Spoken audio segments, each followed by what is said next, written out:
Welcome back to another episode of Infamously Speaking, the show that invites you to think critically, speak infamously. I'm Matt Rosa, joined by my co-host Quan, and we're back at it again. Fantasy football season, 1 week away. We're recording this. It's August 25th. Kickoff is next Thursday. Just like that, we're back. Quan, man, We're back. beautiful time. Great, beautiful time. You see the shirt, Mr. Brady. You see the rings, Mr. Quan. He's flexing. He's flexing. I had to flex on him because I know there's a lot of people out there saying, the fuck does this guy know? What is he talking about fantasy football for?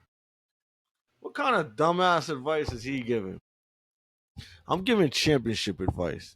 In fact, Bill Belichick once called me and said, hey, Quan, what should I do in this situation? I said, you know what? Take the safety. You know, you got time to bring the ball down. You got to go at quarterback. You got 2 minutes. Bring the ball down the field, win the game. That's just the type of thing I do. I give valuable advice. You know, so you want to be a winner? You fucking listen. You want chicken dinner? You listen. That was a great little story. I'm gonna take things that didn't happen for 1,000. Wow. Jeopardy, I'm fucking cooking now. Well, we're dropping gems. We're throwing dimes. Well, that's Matt's team. Well, it used to be at least Danny Dimes. Now it's Danny Dart or Jackson Dart. Danny Dart. You want to talk about preseason phenomenon? My goodness, what a preseason Mr. Dart had. But he's gonna be one of these tier rankings later, and I have a feeling pretty high.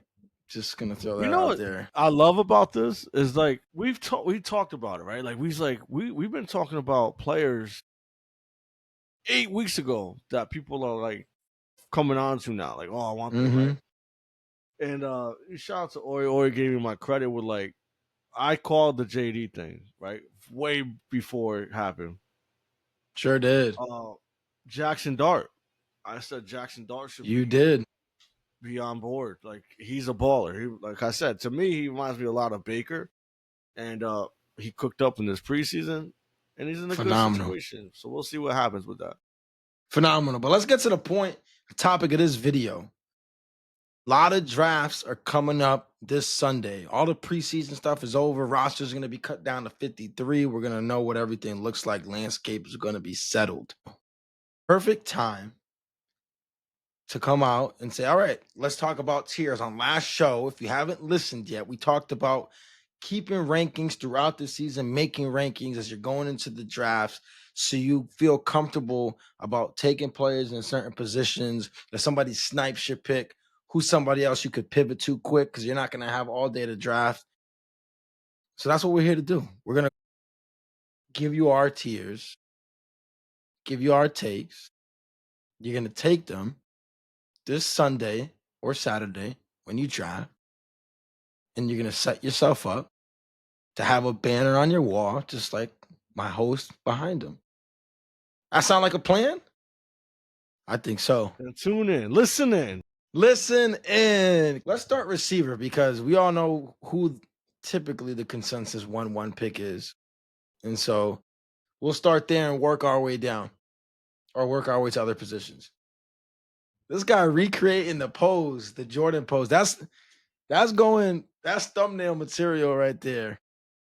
Yo, you know what's funny is I forgot during his introduction to introduce myself as Infamously Speaking's own Quan Thanos Trump. So I kind of fucking dropped the ball there, but it's balance. Okay. It's all right. It's all balance. It's all about making adjustments, right? Just like fantasy, you got to make adjustments. Absolutely. So let's start with wide receiver, and obviously some of this is going to be pretty easy. Some of this is going to be things you already know. That's all right. Just hold on. All right. Obviously, we're not going to come with a spicy take and be like, oh, no, Jamar Chase isn't really 1-1. No, Jamar Chase is 1-1. This is an obvious one. And the reason for that, we talked about it last show, is number one, Triple Crown winner. He's going to get a shit ton of volume. Cincinnati needs to score a lot of points. Yes, I know they just took care of Trey Hendrickson for this year, but we're not sold on that defense. Natty's not even sold on their own defense right now. They're going to need to generate a lot of points, which means Chase is going to get a lot of looks. Simple 1-1. So I know we don't play defense, right? Like, we're not going to touch on defense, right? Some leagues still play defense. I was just in a league that drafted. If you are in a league with defenses, pay attention to the schedule, because you most likely are streamlining them, like Matt has said. But I bring that up because of this Chase pick. They're going to be playing from behind a lot and very often. So they're going to have to throw the ball, which makes Chase unanimous number 1 easily. It's funny because the first week they're playing the Browns, right? I'm still not comfortable playing the Bengals defense. That's how bad they are. I wouldn't even touch it. Wouldn't even touch it. So that's an easy 1-1. I mean, easy 1-1.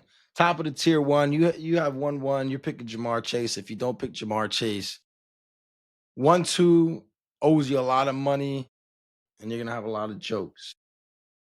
So let's talk about another receiver in tier 1. Quan, who you got joining Jamar Chase? I actually got CeeDee Lamb. CeeDee Lamb, really? Okay. Because he's the closest thing to the GOAT. Get it?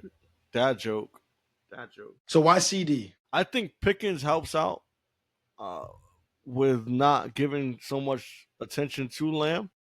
I think it's going to help both of them, right? So I think Pickens moves off the board as well. Dak is back. He's healthy. When Dak was healthy, they was throwing the ball over 30 times. You get that much that many targets, you're bound to have another phenomenal year. He's proven it, right? He's had proven success. I can't think of any other weapon outside of Pickens on that team. So how do you not choose CeeDee Lamb, right? It's just, and for those who don't know, we're choosing by PPR. So PPR, which does make a difference. But I'm taking Lamb. He's their go-to. He's their number 1. He's a stud. They paid him. Dak throws with plenty of volume. Dak's not a terrible quarterback.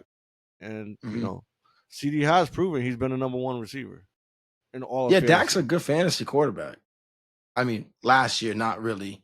Even before he got hurt, there was a little bit of a decline. But I agree with you. I think bounce back season for CD is definitely in order.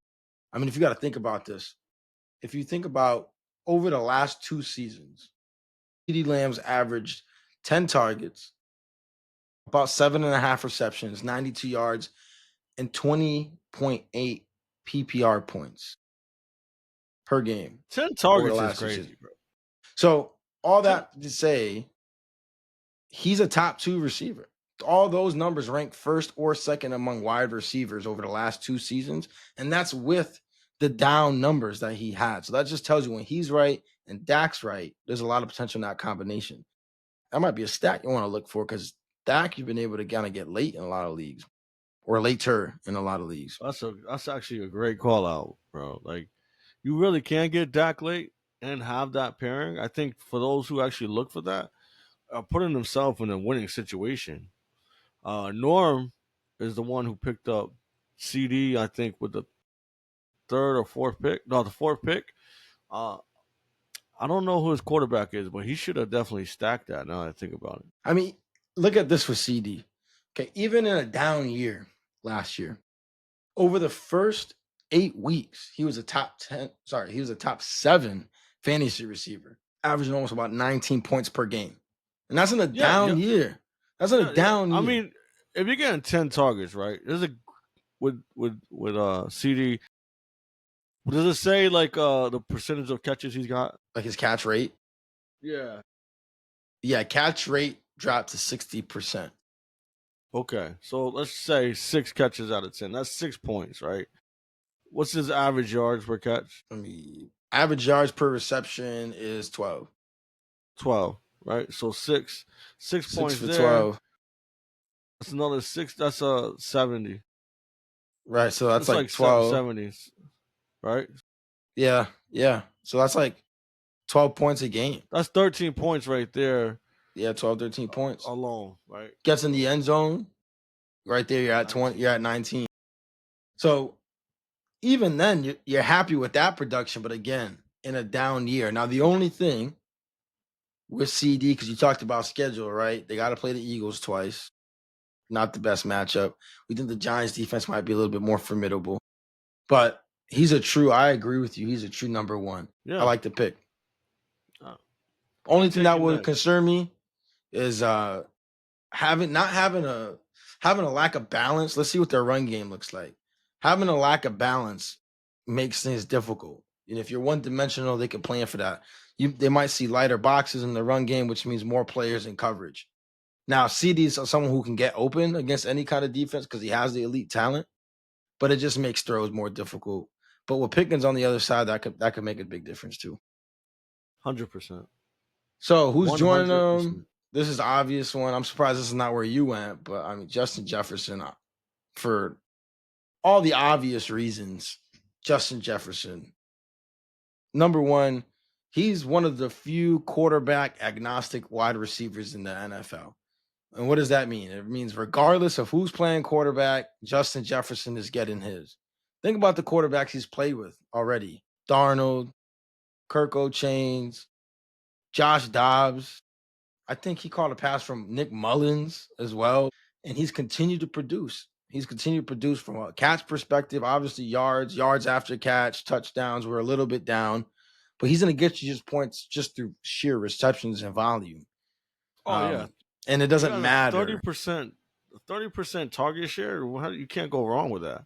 Absolutely. Like, again, you talked about it in the previous episode where volume matters.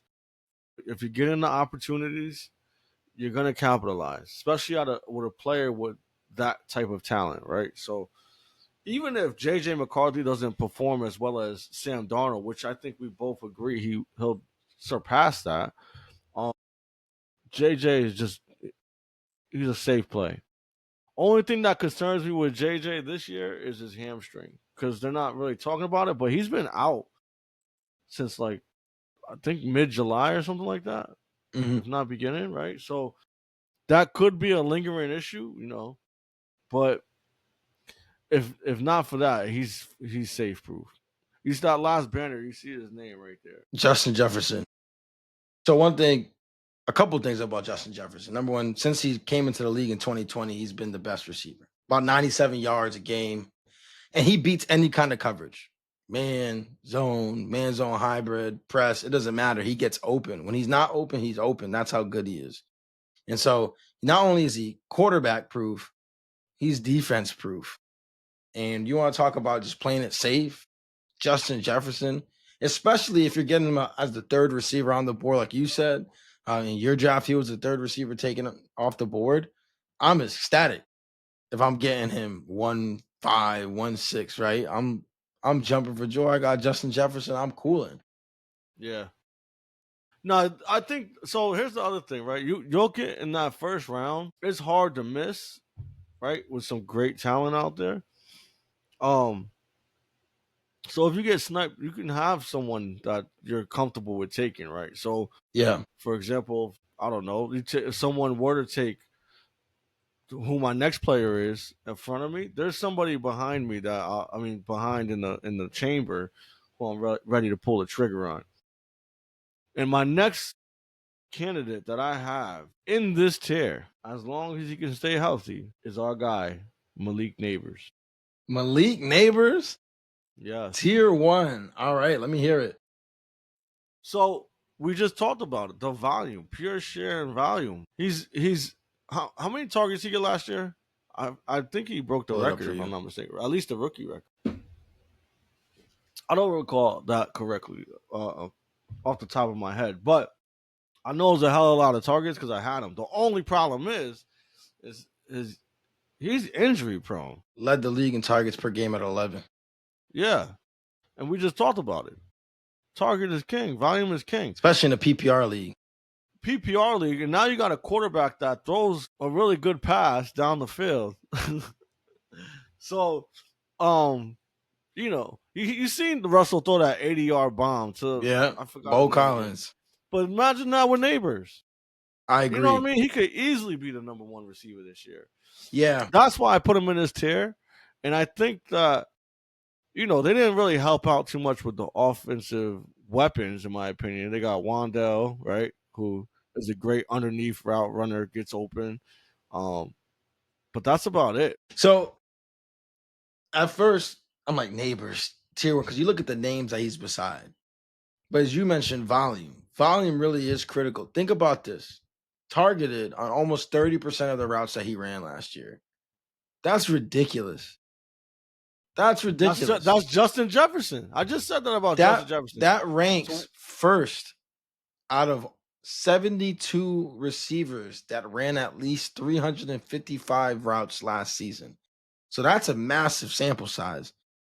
And remember, he missed time, but he ranked first. Time. And we're talking about if he stays healthy, it's incredible. Now, the big downside that people had was, hey, yes, okay, all the volume, but only 3 games above 85 yards receiving. But you just mentioned it. Got Russell Wilson. The moon ball is this patented throw. You got a quarterback that can get you the ball more than 5 yards down the field. Opportunity for big plays. Big plays net you bonus points. Big play touchdowns. Russell Wilson is capable of delivering long touchdown passes. So I like Neighbors' potential. I think it's through the roof. Like you said, just stay healthy. Obviously, the talent's there. He's a great route runner, contested catch maker. I mean, he had a couple catches in the Cleveland game. I think both his touchdowns were like crazy contested catches, if I remember correctly. So Neighbors, I like it. I like that as a sneaky number one. I feel like some people might be like, wow, really?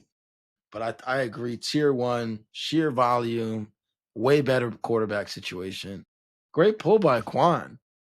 Seeing a giant on a tier one of anything that's not like tier one, like trash man or whatever, tier one ready to be hired by Waste Management feels great. Actual tears for crying because your team is that bad.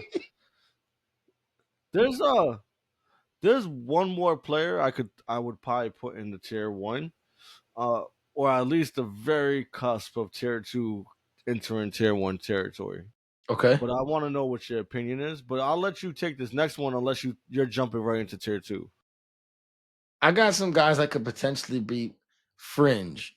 And the first one, and I'll give this. This might be the same guy. Nico Collins. Yes. Okay. So let's just put him in let's just put him in rank one then, because we both agree. So I'll give my take on Nico Collins, you give yours. And I'm not gonna go into the stats just yet on Nico. But when he is on the field, he is a top 5 receiver in the NFL. That connection between him and Stroud is lethal at every level. Home run hitter supreme. That's where he gets a lot of money from. Check down routes. He is the safety blanket in Houston. He's everything in Houston from the passing perspective. You see when he got hurt, how bad that offense and Stroud looked. Comes back, they look good again. Surprise, surprise. Why? Nico Collins is there. Now, things just continue to open up in that offense too. Obviously, they spent a lot of capital in the draft on 2 receivers from Iowa State. Excuse me. So they're going to continue to figure things out. And with Joe Mixon now confirmed to be missing at least the first 4 weeks. Now, I know they got Nick Chubb, but he's not the, pillar of health from the running back position. Year 3 CJ, I expect them to be a lot more CJ go own the offense. Healthy Nico Collins means lots of fantasy money. So that's how I feel about Nico Collins.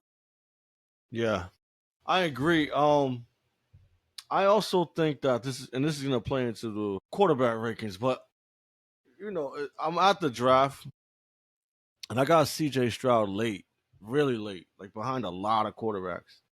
And I was happy with that because we looked at the schedule for CJ Stroud and he has a pretty light schedule for a quarterback. The only thing that concerns me is that offensive line, because that offensive line is literally the worst in the whole NFL. I agree. That is the biggest concern, but you cannot deny the connection he has with Nico Collins. Like you said, right? When he's on the field, that's money all day. And people tend to forget how great Stroud was his rookie season. You can potentially say he went into the sophomore slump, but he also was unfortunate with his primary weapon injured. Tank Dell injured, right? Like you got to Joe work. You got Mixon to missed time, and that hurt their this offense time. I think his best weapon was Robert Woods. at a point. Yeah, Robert Woods, Xavier It's like, Hutchinson, yeah, it's like Dalton you Schultz. go show. That was it. I mean, just listen to some of these stats I'll throw out for Nico Collins right here. 0.6 fantasy points per route run in PPR. That is ridiculous. Number one. So that's the best in wide receivers over the last 2 seasons. Last season when he was healthy, so played a full game, 19 points per game, third best among Wow. NFL receivers. When he's on the field, he produces like a top 5 receiver talent, and in fantasy PPR, top 3 receiver talent. And like you said, good quarterback schedule for Houston. I like it. Yeah, I like Nico Collins. I'm Stamp cool with it. cutting off tier 1 right here from a fantasy perspective. I am Anybody too. else you want to make a case for? Okay. No, that was it. It was Nico.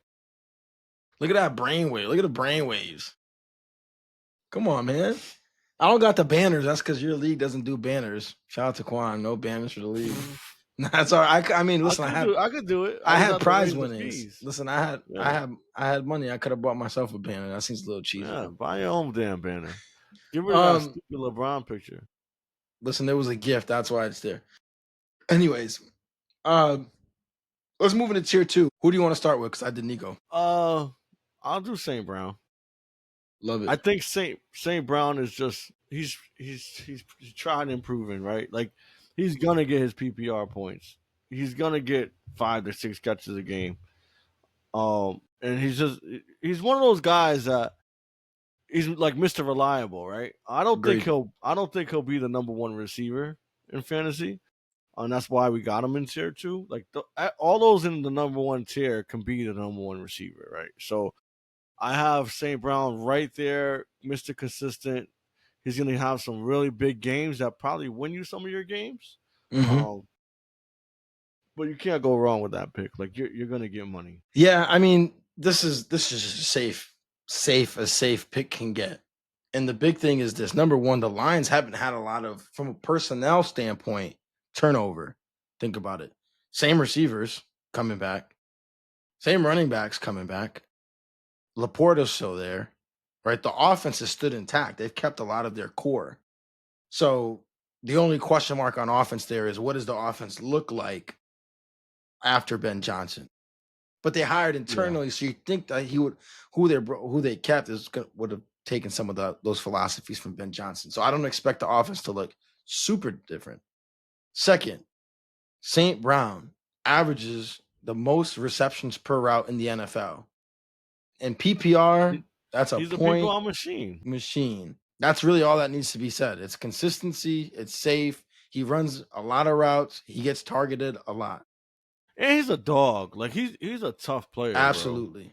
He doesn't miss games. Injuries. Doesn't miss games. That's what I mean. Like, you can't. That's the thing, right? With Nico, it's a risk. He's injured. Right? He gets injured. Malik Neighbors, he's a risk. He gets injured. Justin Jefferson, he's a risk. He got the hamstring thing going on. Yep.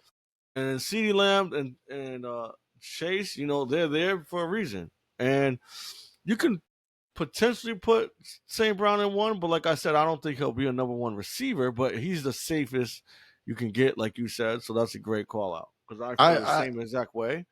Yep. What I will say, the only thing that worries me about St. Brown is the emergence of one of my deep sleepers, Mr. Go run a route with no hands, because the intelligence will take care of itself. The Tesla. I don't remember his first name, but that's how he was to me. Okay, the self route runner. Yeah, I mean, self route runner. That's what I should have said. Damn, man, you got these good catchphrases. Come on, trash at this now.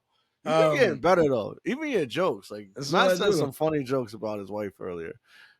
All good stuff. Come on, man. Don't say that. She listens to what kind of funny shit you're saying about me. No, it was good comedy. Yo, Quan gonna get me in trouble. Next time I'm gonna end up on the side of a milk carton. Some shit. Have you seen him? Shit, crazy.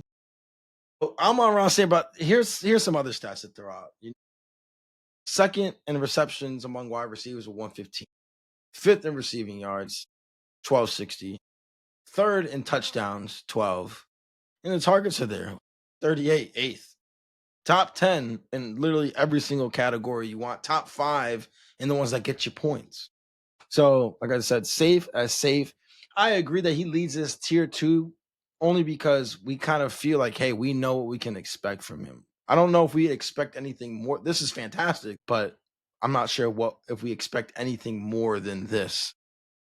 Where obviously Jamar Chase triple crown, CD Lamb healthy again, Justin Jefferson is Justin Jefferson, Malik Neighbors with a capable quarterback, Nico Collins healthy again.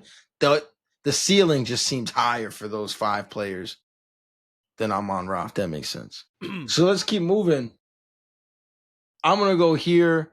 I think this is another guy who's primed for an even maybe to take another step, even though he was fantastic last year, and that's Drake London. Drake London, Michael Penix, and Atlanta. That combination was lethal.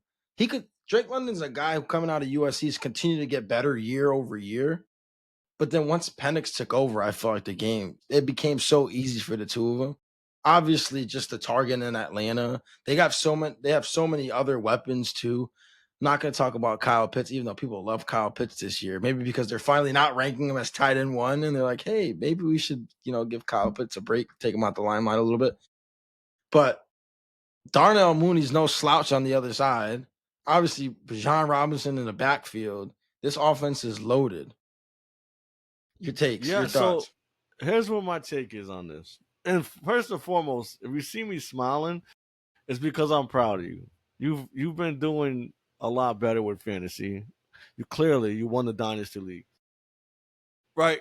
Here's what I'll say. You said everything I wanted to say. In fact, the only thing you didn't do was segue from your last comment from St. Brown and talking about sailings, how like Yeah. the gentleman above him has that ceiling.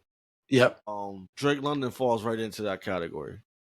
The ceiling is unbelievably high now, right?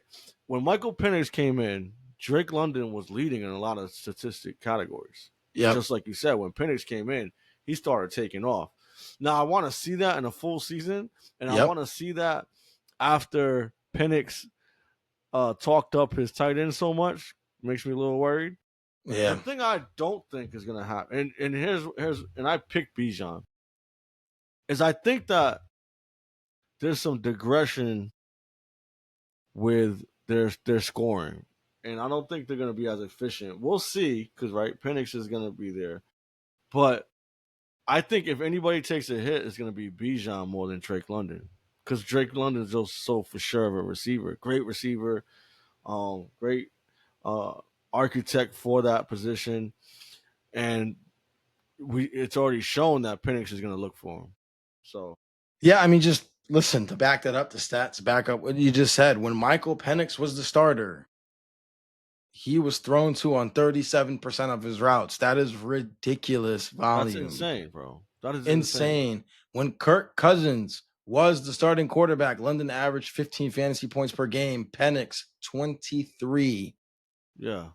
That's the gap between wide receiver 20 and wide receiver 2.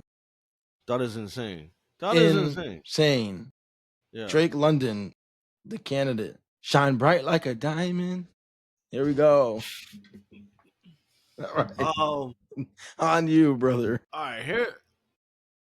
I think I might be making this decision only based off of my draft, which I am, but I don't want to do it, so I'm not going to, because I have to be real with myself, and I'm gonna choose somebody else who I've been high on, and I think he's a yak machine, and that's Puka Nacua.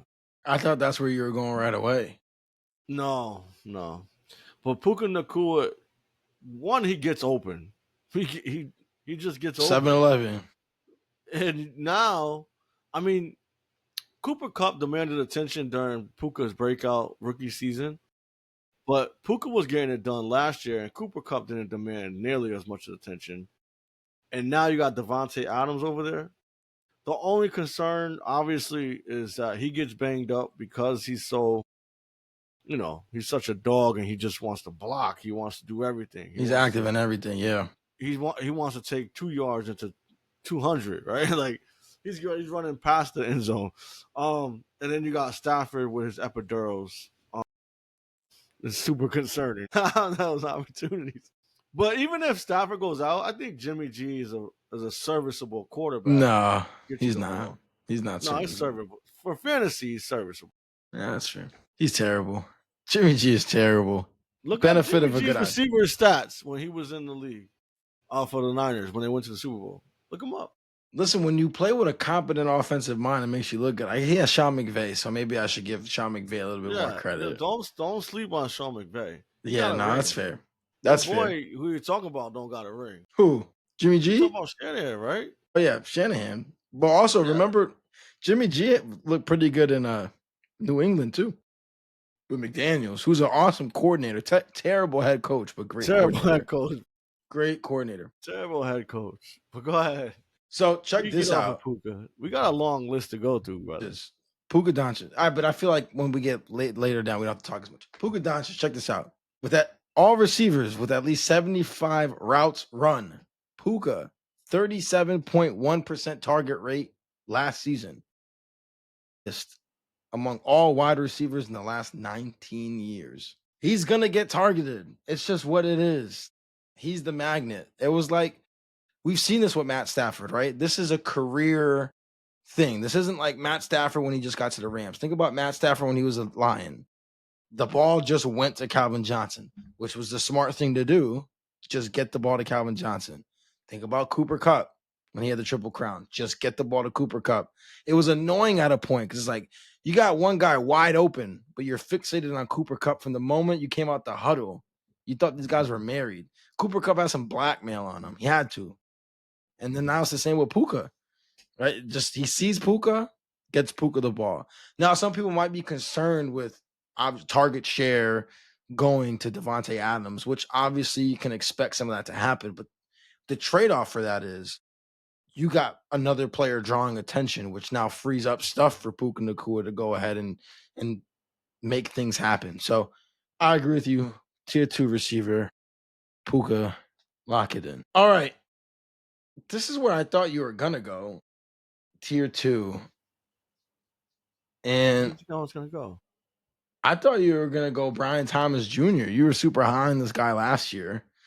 I'm super high on him this year, and here's why. He was great with Mac Jones last year.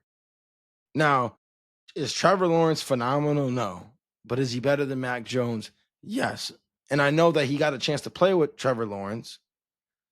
But give it a whole offseason. Brian Thomas going into year 2. Travis Hunter on the other side. Things are going to open up. I think Brian Thomas is going to continue to be a big play threat just like he was last year. He's going to get his targets. He's going to get his yards. He's going to get into the end zone. And I think he's going to sit pretty comfortable as a wide receiver in tier 2. You're going to be happy if you draft him 3rd, 4th round. You'll be happy with Brian Thomas. No, I agree. I think that Dante had a great point with the Mac Jones piece, right?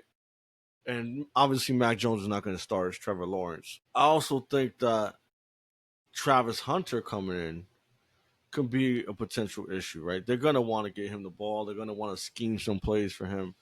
But at the same time, Brian Thomas is that good and that talented where you don't got to overthink it. I think that sometimes, whether it's experts or just the even consensus of the general public, tend to try to overthink these situations, almost to the point of what all the things I just said, whether Mac Jones and who's starting and all that. But the talent is there, and again, something that I could appreciate, and I know it's something you definitely appreciate because we talked a lot about how your stance is with rookie receivers or rookie players in general, where they have to prove themselves first in the National Football League, even if they did well in college. And he did it last year. He looked better than Marvin Harrison Jr., who was the top prospect. So sure did. Let me throw this out at you because I know a lot of people were saying things like, all right, well, let's see what year 2 looks like. But let's talk about his coach real quick, Liam Cohen. had some time with the Rams, came from the Bucks. Brian Thomas Jr. spent a lot of time in the slot last year. That's where he got a lot of his money. Think about the slot receivers that Liam Cohen had. Cooper Kupp, Chris Godwin, now Brian Thomas Jr. I like they're that. gonna leave Brian Thomas Jr. there? I would leave him where he had his success. Absolutely. Leave him where he has his success. Because Put they your had best receiver Gabe in that Davis spot. running over the top the whole year. doing It worked. It worked for Brian Thomas Jr. Travis Hunter is a big play down the field threat anyway. He showed that at Colorado. Well, yeah, his route running looked fucking horrendous in the preseason. Yeah, it but did. That's a whole other story. Listen, you don't need much to run a go route. That's what I'm saying. That's my point. So, that's my point. And we know what kind of mastermind Brian Thomas is in the slot. Just cooked up, obviously, all last season. So I like the track record with his head coach. I know that Trevor Lawrence is a better quarterback than Mac Jones. They're going to figure that out. Brian Thomas Jr. is going to continue to cook up. Got tier 2 written all over for me. No, I love that. I feel comfortable. No, I got to do this. I don't want to do this, but I got to do this. Let's hear it. I think Marvin Harrison Jr. has to be put here. Now, granted, we just talked about tried and proven. Marv didn't even have 1,000 yards last year. But I firmly believe they're going to make a conscious effort of getting him the ball consistently throughout the season now. Because of all the talks, I think they have. I know Marvin Harrison Jr. has a chip on his shoulder because he feels he's the best receiver coming out the draft. He obviously didn't look like it, specifically statistically wise, and he had opportunities. The concern that we really have, if we're being honest, is the quarterback play, right? Correct. Does that improve? Oh, well, that's the hope. It has to improve. It has to improve. And that's a great call out about you. Because if we talk about guys on this list with potential, he would be tier 1. Maybe the top of tier 1. We talk about, man, if things just go right. Yeah. We're talking about him being in that upper echelon of fantasy receivers. Look, think about this. 114 targets last year, which was only 19th most among all receivers. But he led the league in uncatchable targets at 45, which means really, what's that? What does that put him at? In the 70s for targets that he actually had a chance at? Disgustingly low volume. Yeah. So as long as things go right, and I know I probably saw all 45 of those uncatchable targets because Quan is like, look at this shit, look at this shit, look at this shit, look at this shit again. I mean, I was like, damn, watching this shit on repeat. My wife is like, man, why do you love those guys so much? I'm like, I don't. This guy just keeps sending me film. I thought you were a Giants fan. Yeah, she's like, you're watching more Cardinals film than anything. I'm like, I'm watching the all 22 at this point, watching every single snap. I'm about to go sit up in the press box. But that's just ridiculous. That's horrendous.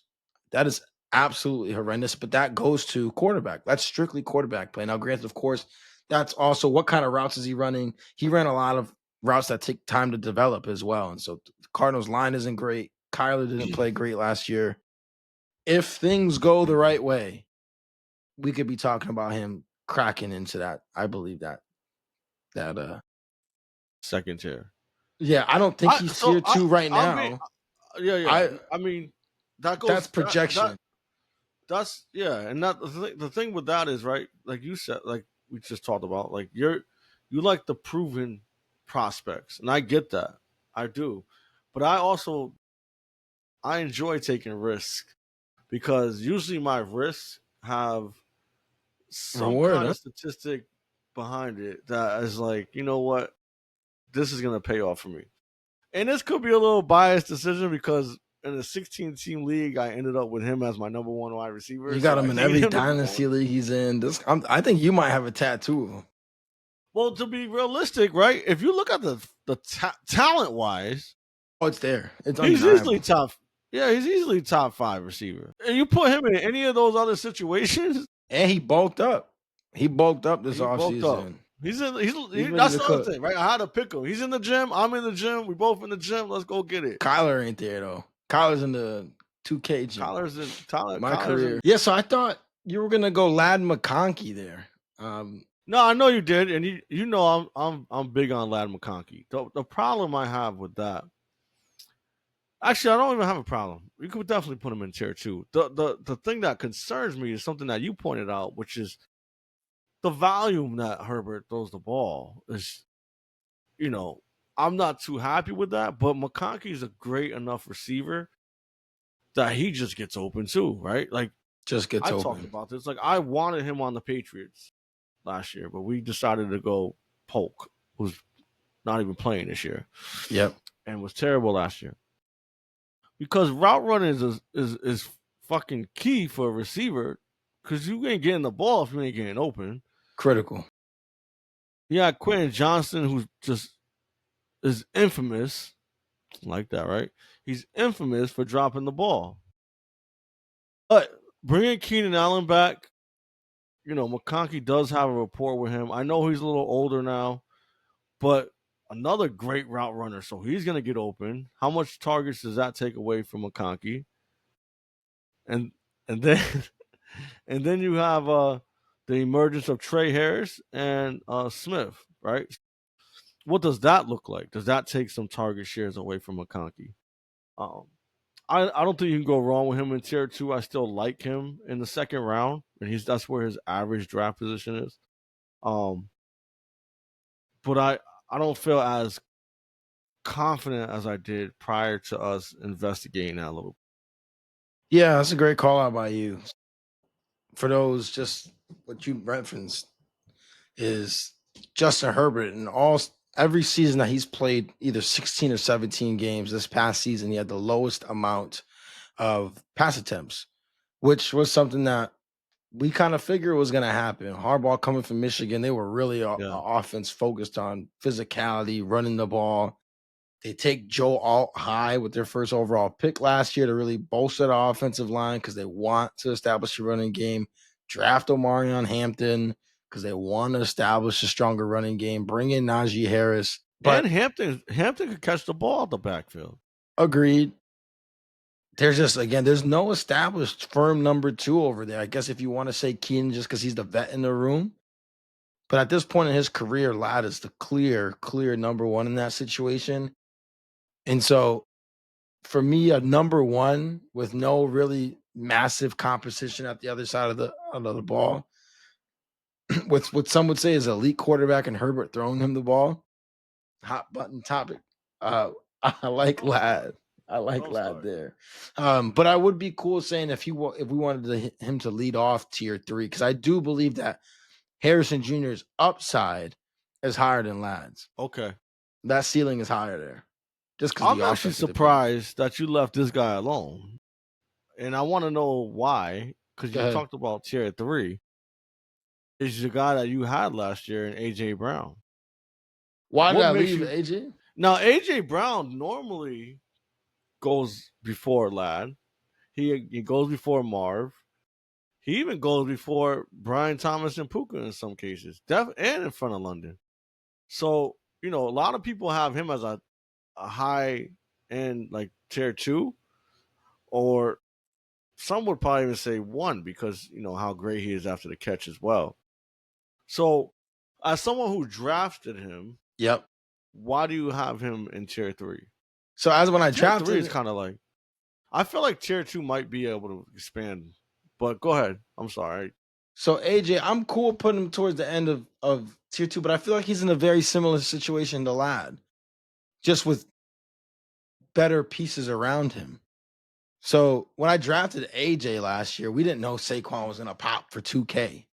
Had no clue that was going to happen. We know that Saquon, the potential is always there, not to go for 2K, but to be, running back 1, 2, 3. I mean, Saquon was running back 1 in fantasy his rookie season with an extremely poor Giants team.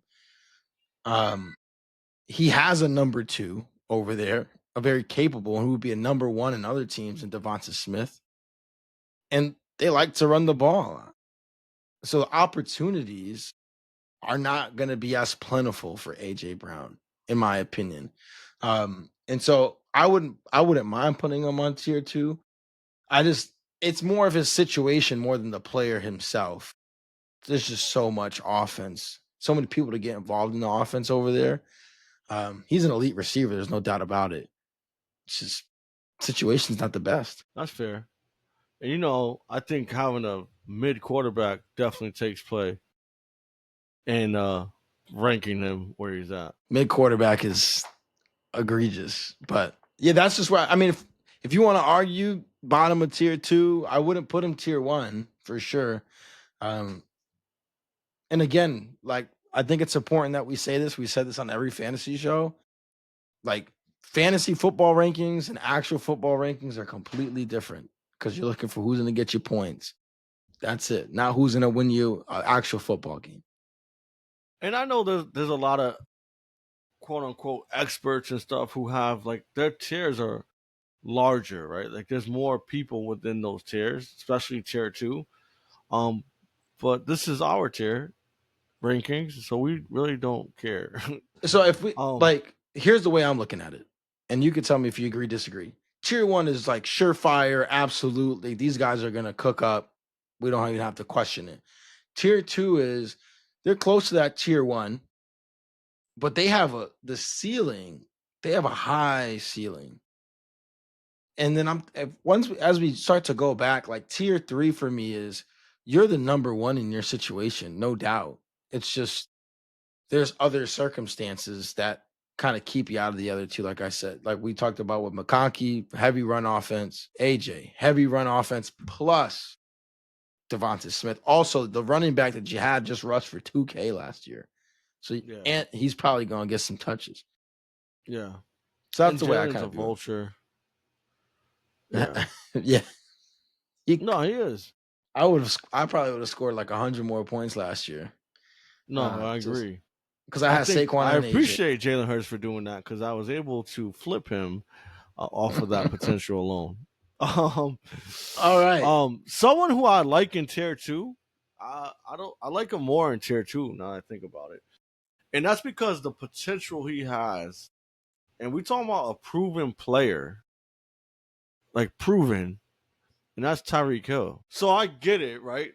He has a very good wide receiver too in Jalen Waddle as well, who broke a rookie record. The biggest concern, obviously, is his quarterback play. Yes. Being healthy. Not the quarterback play, but being healthy. Yes. The problem is if Tua goes down, cooked. You're done. It doesn't matter. He's not like a Justin Jefferson who's quarterback proof. Yeah. Right? Like agree. It was shown. Like when Tua wasn't there, bad. They're all fucking set. Bad. So I think Tyreek can easily be, as long as Tua stays healthy, he can finish a top tier receiver within that top 5, if not number 1. When Tyreek just got to Miami, they were firing on all cylinders. That was like the best offense. Absolutely, can't miss. We'll see, but I like Tyreek's upside, so I'd like to leave him in tier 2. Yeah, I mean, I think the biggest thing last year, like you said, Tua missing time. He had that wrist injury, but Tyreek's game's really predicated on just being faster than everybody else. 31, is the speed starting to tick down a little bit? Off season says no, right? He's racing everybody. This is not his speed. Is not. He challenged me to a race. He's like, I'm racing anybody. So I think that's just jog him. I feel like I'll jog him now. I'm going. Health is wealth. Health is wealth. So this is more of it's like a Marvin Harrison Jr. Maybe they belong in their own tier. This is like of all things go the way they need to go. Yes, it's there. But as long as they don't fucking arrest him on some bullshit before going to the game, I think he's. It has the potential to go south really, really quick. Like South Beach. Okay, that's not really what you meant, but I get it's not what I meant at all. So I thought for tier 2, and this guy really fits the tier 2 mold. I think more than Tyreek at this point. I thought you're gonna go Scary Terry there. Just re-upped his contract. Had a phenomenal year last year. No real number 2 over there either in Washington. clearly Jaden's favorite target. Is this you're not high on McLaurin? Do you see a regression from your guy, Dirty Daniels? Dirty What's Daniels. what is what's keeping McLaurin out of tier 2 unless he is in your tier 2? I'm a Dirty Daniels fan. I am. I think people should know by now. I think Dirty Daniels is the best quarterback in the league, in my opinion. Like Ooh. talent wise, did he get to prove that yet? No. That's hard to say because Mahomes is still there. So I apologize for that comment. Mahomes is definitely proven that he's the greatest quarterback in the league. But talent wise, I just believe in Daniel so much, right? Like he drives. He keeps plays alive. He doesn't make a lot of bad mistakes. He plays very mature. Yes, yes. But Scary Terry leaves me scary. Like I'm worried sometimes about Scary Terry. I don't know what it is because he has been a consistent wide receiver. I don't like the fact that he sat out so much. Right. I think preseason and just getting reps in is plays a big part of what you're gonna go into in the season, like in shape and stuff. Mm-hmm. Not saying he's out of shape by all means, but game ready. You know what I mean? Running all those routes. Um, so I'm a little hesitant on him for that. They love that running back, so we'll see what they do when That's a it good comes point. to those situations. Um, but yeah, I'm comfortable with leaving Scary Terry in like that tier 3 because I like Lad over Scary Terry. How do you feel about the coverage though? Paying more attention to him since there is no other weapons really. Yeah, I didn't have a problem with that last year. And like I said, contested coverage catch rate, even if he's facing double coverage, balls in the air, he's proven that it's his. Also, touchdown rate went way up, which that could be a little bit of fool's gold sometimes, right? But just consistency, overall volume is gonna be there. I mean, 115 targets, which was 18th. I like it, man. I think again, number one overall receiver. Sorry, no wide receiver one in Washington with somebody who we think is a really good quarterback. But if you, I'll give you the whole hey, hesitancy. You brought up a good point before we first started recording too. Tough defenses that passing game needs to face against. Now Washington did improve on the offensive line, which I like for them. Getting Laramie Tunsil is a big addition. But Eagles defense, two really good corners there. Giants obviously loaded up front seven. So if you want to keep Scary Terry in 3, that's fine with me. But I actually like Scary Terry as far as what I'm getting. I know I'm gonna get out of him more than like a Tyreek. Do you like him above any of the players we have on the list? Tyreek, for sure. Above Tyreek, okay. For sure. I don't because Tyreek can potentially be the number one receiver in the league. He You think can. Scary Terry could be the number one receiver in the league? I don't, but I think it's much more likely that Tua misses time than he doesn't. That's fair. All right, there's one more player actually I missed that I definitely want tier 2, Hit it. and that's JSN. JSN is a savage. He's a savage. Um, I think with Cooper Cup there, teaching him some of the things he knows and what it takes to be a Triple Crown winner, um, is only going to elevate his game. And we discussed it before. JSN was highly, highly Outed. recruited and sought out Mm-hmm. after, even with the phenomenal talent that was surrounded by him in college, right?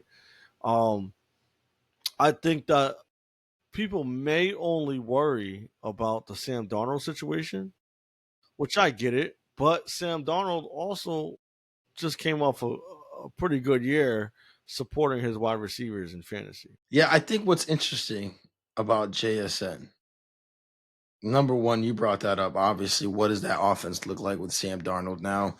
I think Geno Smith is probably going to end up, they're going to have a little bit of like, man, we probably should have kept Geno.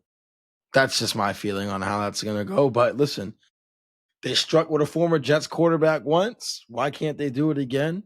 Um, he did have a really strong second half of the year. 22 PPR points, which ranks second from weeks 9 to 16. So he ended the season on a really high note. And that's a really good sample size. I mean, that's getting like those are the critical matchups, right? Rounding out your season and then potentially winning you some leagues.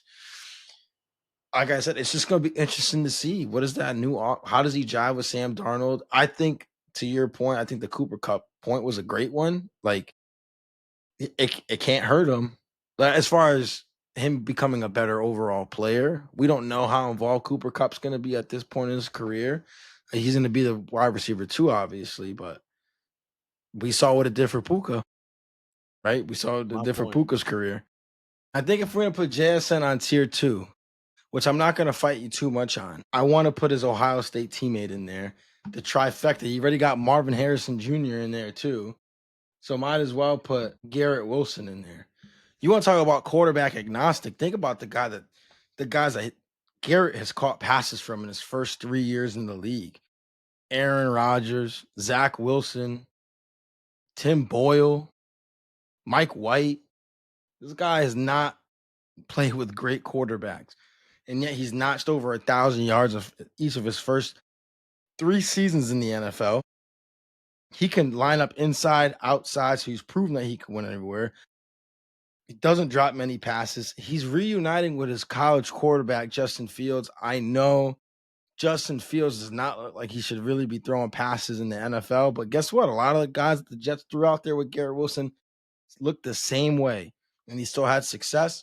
Also, Devontae Adams departing, what does that mean? That should mean more targets his way.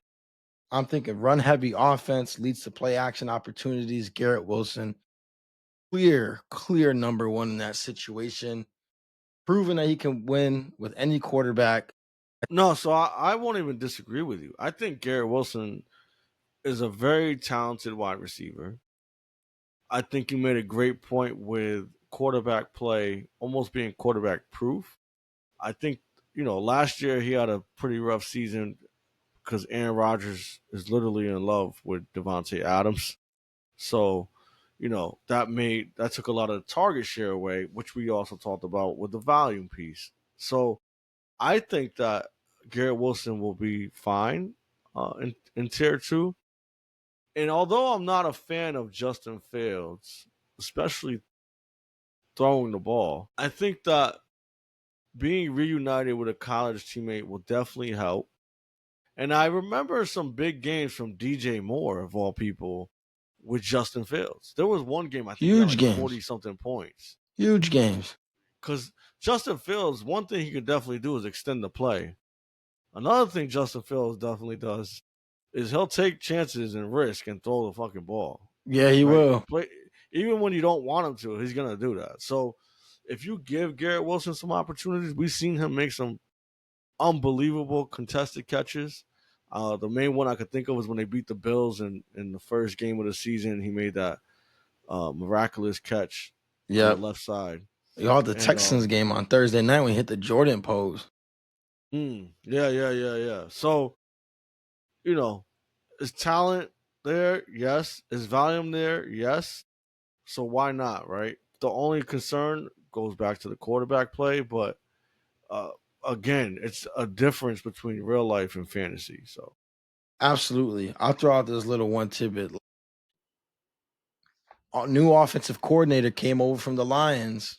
Guy worked with Amon-Ra St. Brown. Like the track record. No, that plays a big part, bro. And I think that sometimes that's often ways to get overlooked. open. They're gonna scheme him open. Yeah. Scheme him open. Exactly. And that's I think that we didn't talk about that in our fantasy episode that we did, but that's also extremely important. I forgot what show it was. Somebody was talking about they were talking about why AJ Brown's the best receiver in the league, and it's because he goes out, lines up at X, which is just wide, right? And that you don't see him lining up in different parts of the field. You don't see him lining up in the slide. He doesn't take any snaps from the backfield and motions and stuff like that. But those are ways that guys get schemed open, which is important, especially in fantasy. Listen, these are not your favorite receiver rankings. This is who's going to get you the most points. Guys that can get schemed open. That's a point if they catch the ball, friend. You want that. Even if it's for negative yards, you're getting a point. You're getting the point. As long as it's not negative 10. You know what I mean? Like, Yeah. it needs to be Yeah. negative 10 yards for it to balance out. Think about that. Anybody else here that you want to see put on tier 2? I think I'm good. I think I'm good too. All right. Let's go back to tier 3 real quick. And then we'll put some names in tier 4. And I think we'll wrap at tier 4.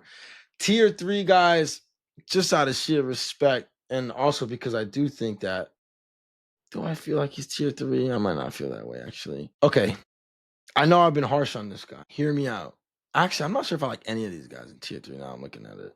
I might want to go right to tier 4. Well, the guys in tier 3 could easily be in tier 2. There's nobody that I like. There's nobody I like on this that I would put in tier 3 with these guys. So I'm gonna get an added tier. We could talk about it as we add them. I was gonna go Mike Evans. I don't know why I keep on trying to drag. I just gotta click it. So Mike Evans, and this is strictly because he always gets looks in the red zone.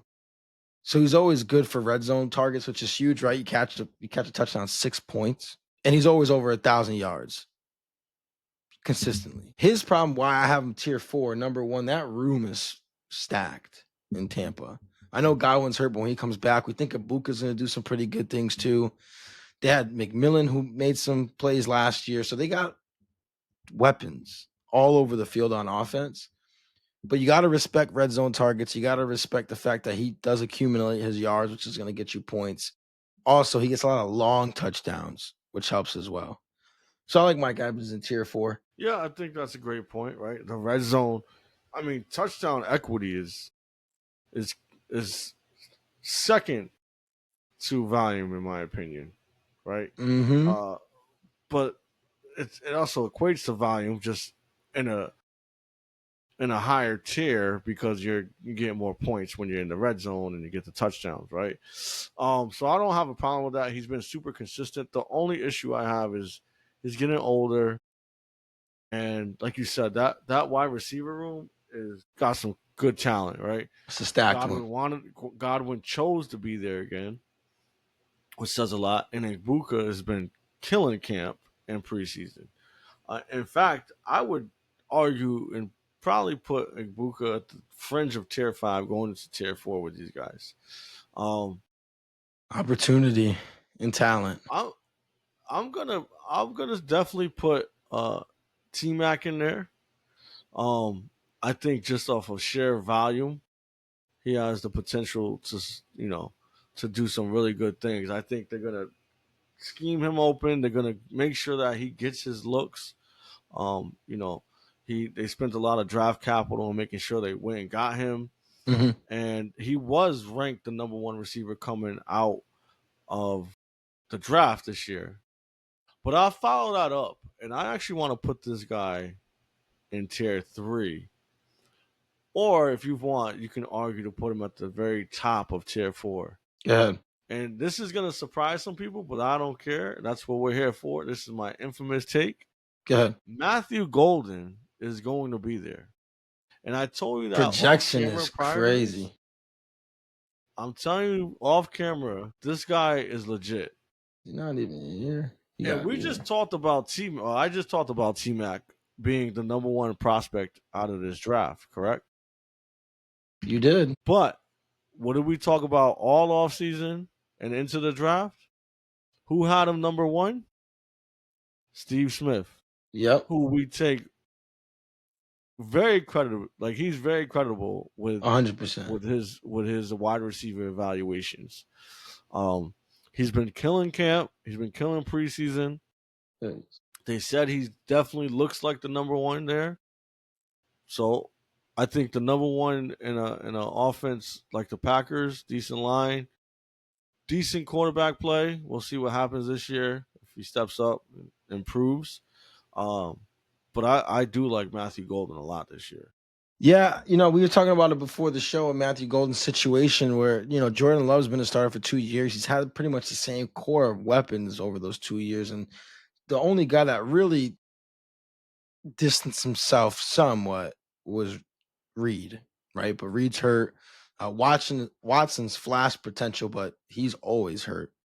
So it's really Golden's job to go ahead and take. And from what we've seen in camp and preseason, he's go ahead and doing that. So that's definitely a projection pick, 100%. I respect the projection pick. Of course, anytime Steve Smith stamps his approval on it, you got to respect that. You got to respect that. This is the guy that's saying guys are Jags, right? Just the guys. And he says that with his chest. So you got to respect that. If anybody knows Yeah. receivers, Steve Smith. Yeah. And he you mentioned Reed, like you said, he's hurt. Dobbs, Hurt. he's hurt. Hurt. Yep. Watkins, always hurt. Always. So I like his situation, and I think that the volume was going to be there for him to be a. I think, my opinion, he's going to have a Lab McConkey type year. Really. I really do. Opportunity should be there. The only thing is Josh Jacobs had an incredible year last year. So I There's wouldn't no be way Josh Jacobs surprised. getting 300 yards. I mean, 300 300 carries. touches again. Yeah. For the money they signed him to last year, I mean, they're definitely gonna make sure they get all the mileage out of him that they can. I'm going to choose someone who's an obvious pick, in my opinion, and that would be T. Higgins. T. Higgins is a true number one talent. You got Chase, who's going to demand attention. It's inevitable. And T. Higgins has proven that he can have some really big games, even with the weapons that's around him. And like we talked about, making Chase the number one pick. They're going to be playing from behind pretty often, and they're going to have to put points on the board. So T. Higgins easily falls into, I would say, tier 3. Yeah, I'm not gonna argue with T. Higgins at tier 3, even if it's a wide receiver 2. He's kind of breaking the rules a little bit as a wide receiver 2 for all the reasons that you mentioned. A lot of volume. Joe Burrow throws the ball a lot. They're gonna have to. We don't think that defense is great. You have the 1-1 pick on the other side. You put T. Higgins in almost any other offense, he is wide receiver 1. Speed, size, strength. I'm not going to argue with it. Volume is still there. He's not even as a number 2 receiver. So I like it. So let's talk about another wide receiver 2, who I think tier 4 is the right spot for him. And that's Devontae Adams. Now, this all hinges, of course, on Stafford remaining healthy. Puka's going to dominate the other side of the field. They're going to have to pay attention to him. It's going to be very much like the situation with the Jets. He doesn't need to be wide receiver 1 on a team. He's going to be able to operate with a lot of the field. Pure route runner. Stafford's going to find him. This is just you could pick him up. This is an easy pick. Devontae's an easy pick in LA as long as Stafford stays healthy. I like Adams. I think he's a red zone target too. I believe if you look statistically at what his red zone efficiency is, he's elite.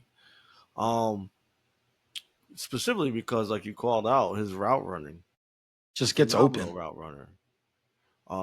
If it's somebody that can make Chad Johnson cry because of your route running, you're doing something right. We talked about that. I think there's another wide receiver 1 on here that we can put in this list, and that's Cortland Sutton. Right? Bo Nix had a breakout rookie season. Sure did. Sean Payton knows how to run an offense, I would say, right? At least fantasy wise, when he had Kamara, Michael Thomas. People forget Michael Thomas had an incredible Set the receptions record, single season reception record. And he's a baller. Like, he's getting his opportunity. His athletic frame is off the charts. I think that Cortland Sutton could easily fall in this tier. I wouldn't mind taking him around the same time. I would probably take him over DK. I would definitely take Devontae over DK, but that could be just me not being really like a fan of DK. I think that's what it is. So I won't let that block my vision. So here's the thing with Sutton. And Sutton's a player that I'm like, man, let Sutton fall to me. I don't want to reach for Sutton. I want Sutton to fall to me. Yes. And so here's what Sutton has going for him. Quan, I know you're a fan of this. Contract year. Last year was contract. You're a fan of that, right? players tend to do things that they typically don't do in contract years because they want to get paid again. Also, touchdowns. Last year, touchdowns up 0.6 touchdowns per start, fifth most in the NFL over the last 2 years since he's been paired with Sean Payton. Like you said, Bo Nix enjoyed a really good rookie season. Under Payton, we expect that to continue. Also, Marvin Mims has been playing very well. And so that should also help him as far as space on the field goes. Also, the drafting of RJ Harvey, they're probably going to want to run the ball a little bit. Sutton's a great deep ball threat as well. So a little play action in there. I like Sutton. Again, that's a player that I'm like, Sutton falls to me. I'm hyped. I'm not reaching for Cortland Sutton, though. So I think tier 4 is a great place to put him. Would I take him above DK? I think the potential is higher with DK. In tier I'm 4, not mad I at take the that. potential. I still prefer Sutton, but I'm not mad at your perspective of why you would take DK over him. So there's two more guys on this list that I feel like I really want to do. I was about to say do something with. That's ridiculous. I don't want to do nothing with none of the guys on this list. Just throwing that out there. So DJ Moore, and then I'm not seeing him here, but this guy's just primed for a great year. And it's Calvin Ridley. So I'll find Calvin Ridley. Wow, great choice. Let me see if I can find Calvin Ridley. I think he belongs above a lot of the guys on this list. I think he's gonna have a great connection with Cam Ward. Had a really good season last year. Should be better this year. Second year of that offense. Better person throwing him the ball than Will Levis and Mason Rudolph, I believe. True number 1 over there. Doesn't really have competition for number 2. The only person that they're saying Okonkwo's okay. Chico Okonkwo, the tight end spot. But other than that, I mean, who's really fighting with him for receptions over there in Tennessee? No, I agree. Just and clear the cut. fact that Cam Ward has been doing the things he did in college, which is extending the play and looking for that big play opportunity, right? And, Yep. You give Ridley too much time, that could be very dangerous for you. And I'm taking Ridley. I'm taking Ridley like right next to Mike Evans, maybe even above him. I like that a lot. I think I'm going to surprise people with this pick, but I'm high on him this year, and he's not even on that list that I can see. So you're going to have to search his name. Yeah. And that's Ricky Pearsall. Ricky Pearsall, first off, is going to come out the tunnel with Brian Robertson Jr. to who shot you. So I like that for it's within itself, right? No, but Debo had a lot of fantasy football success on the Niners. He had a lot of success in general, but the way they used him, and you mentioned it with Shanahan just scheming up plays, scheming you the way to get the ball. Look up Ricky Pearsall's rushing towards the end of the last year. Phenomenal. Cooked. And Ayuk's hurt. There's Ricky Pearsall literally the only healthy receiver they have in San Francisco right now. Yep. We looked at their schedule. Schedule is easiest schedule in the league. So why can't he? He's a number 1 receiver who they're gonna scheme to get the ball. Yep. With a light schedule. I'm taking him tier 4. Tier 4. I like it. Take him top of tier 4 all day. Yeah, 100%. I like that call out by you. I agree with you. Again, it's good to be a receiver in a Shanahan system because you're gonna, as long as you got the talent, right? You're gonna get schemed open. You're gonna get a couple plays a game where it's just, hey, we just want to get the ball in your hands and have you do something with it. Mm-hmm. So I like that pick by you. And then I think because he is the number 1 clear-cut target over there, and we think Ben Johnson's going to unlock that offense, I'll put DJ Moore there. My only concern with DJ Moore, well, there's 2. One, there's a lot of mouths in Chicago. We've talked about this a lot with Chicago, but there's a lot of people there, right? They drafted Loveland. They drafted Luther Burden. They still got Roma Dunze. They still got Cole Kmet. DeAndre Smith out of the backfield, right? There's a lot of options there. But DJ Moore is the clear cut number one. Best receiver they have on their roster. They're going to find a way to get him the ball. I agree. That's I number agree. one. Right, Ben Johnson being the OC he is, we've seen what he's done with Detroit. Um, High flying offense, putting up 30 points a game. Like, I think that's a great call out. I haven't seen footage of them having DJ Moore lined up in the backfield as the RB. So, he's got some things Get where him the he's come ball. on scheming up, getting on the ball. He's one of them. Yeah, my only other concern with DJ Moore, other than the weapons, is just Chicago's not a friendly place for quarterbacks. It's just not. Weather, especially when it gets cold, those Yeah. are not. It's just not a friendly place. But number one in the Ben Johnson offense, I'll take my chances, especially tier 4, man. I'm taking my chances there. I think 4 tiers is a good place to call it. Is there anybody else that you'd put on this tier 4 list? I know we still got some names out there. Rashee Rice, we got to figure out what's going on with that injury situation. Injury. Sorry, suspension. I was looking at Chris Godwin's picture. Chris Godwin, the injury, also with Ibuka, but the injury. Jordan Addison missing the first 3 games of the season. Chris Olave. It's just his Injury, quarterback play man, and he gets and the hurt. concussions. Yeah. I think we could put Devonta tier 4. Actually, I don't see what the problem with putting Devonta tier 4 is. Nah, I think Devontae is super talented, right? Oh, He ridiculously had talented.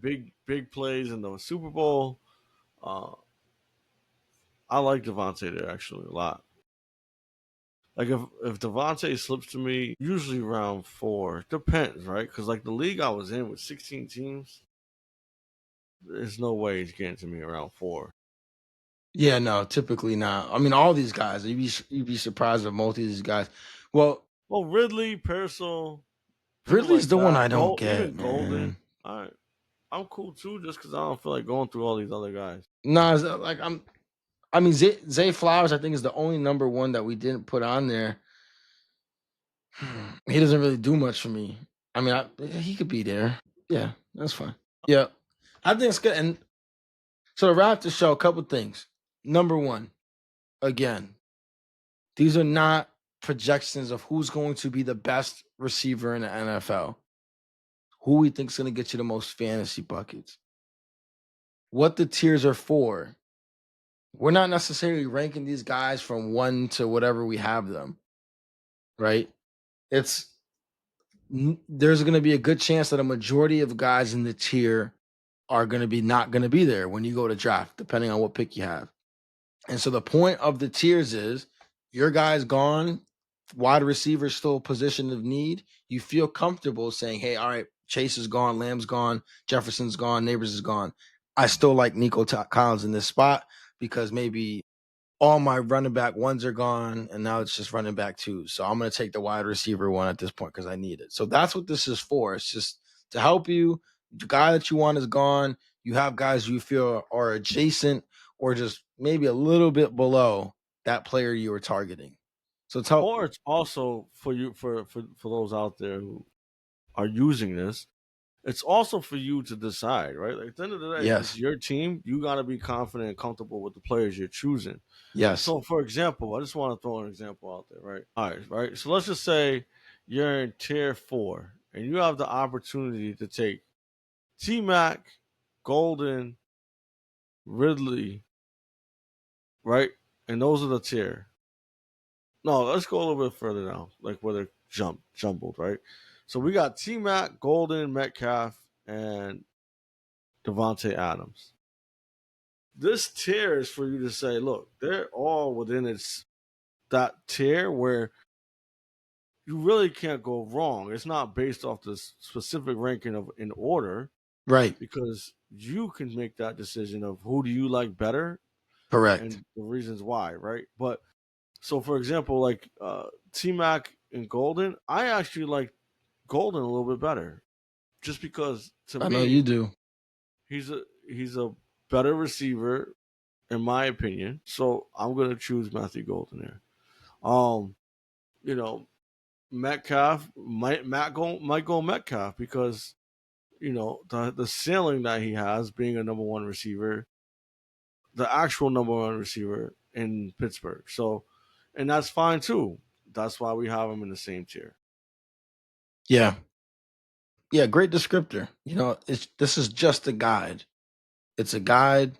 Use it how you see fit. It's just to help you if things don't go your way, which they're not going to say, hey, I still need a receiver at this spot.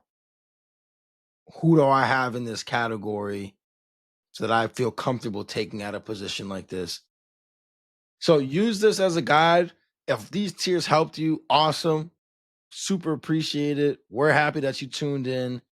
If they help, make sure you subscribed. If they didn't, or if you're like, man, these tiers are trash, then comment. What would you change? What do you want to see switched up? We are not the tier aficionados, just a couple of championships between the two of us. That's it.